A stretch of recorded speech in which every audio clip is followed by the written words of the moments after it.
Dua orang copet babak belur dihajar massa.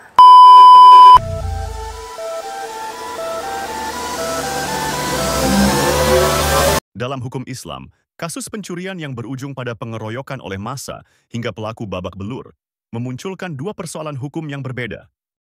Hukum bagi pelaku pencurian, pencopet. Dalam syariat Islam, pencurian termasuk dalam tindak pidana hudud, yaitu kejahatan yang hukumannya telah ditetapkan secara tegas oleh Al-Quran dan Sunnah. Hukuman untuk pencuri adalah potong tangan. Namun hukuman ini tidak bisa diterapkan begitu saja. Ada beberapa syarat ketat yang harus dipenuhi. Pencurian harta. Barang yang dicuri haruslah harta yang memiliki nilai, nisab, dan para ulama berbeda pendapat tentang batasan nilainya. Ada yang menyebut 1/4 dinar atau lebih. Barang terjaga, hirs. Barang tersebut harus diambil dari tempat penjagaannya yang semestinya.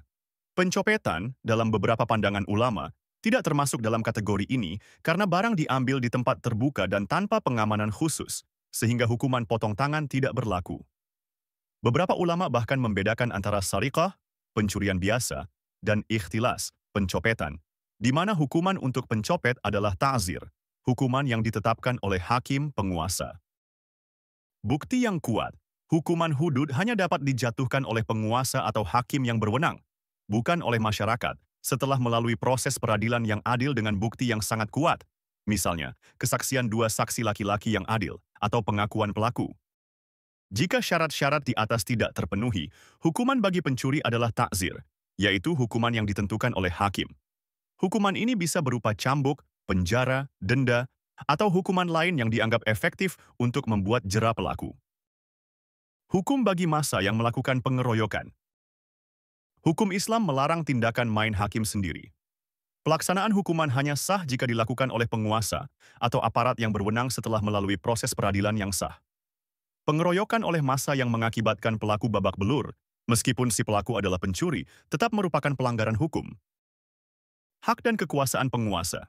Dalam Islam, kewenangan untuk menjatuhkan dan melaksanakan hukuman, baik hudud, qisas, maupun ta'zir, sepenuhnya ada di tangan penguasa. Tujuannya adalah untuk mencegah kekacauan, menjaga ketertiban, dan memastikan keadilan ditegakkan dengan benar. Hukum penganiayaan. Pengeroyokan yang mengakibatkan luka atau cedera pada tubuh pelaku, termasuk dalam tindak pidana penganiayaan. Dalam kasus ini, massa yang melakukan pengeroyokan bisa dikenakan hukuman qisas, balas setimpal, atau membayar diat, denda, jika pelaku meninggal atau mengalami cacat permanen. Hukuman ta'zir.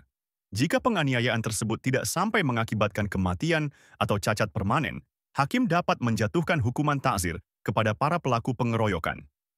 Hukuman ini bisa berupa hukuman penjara, denda, atau sanksi lain yang dianggap pantas.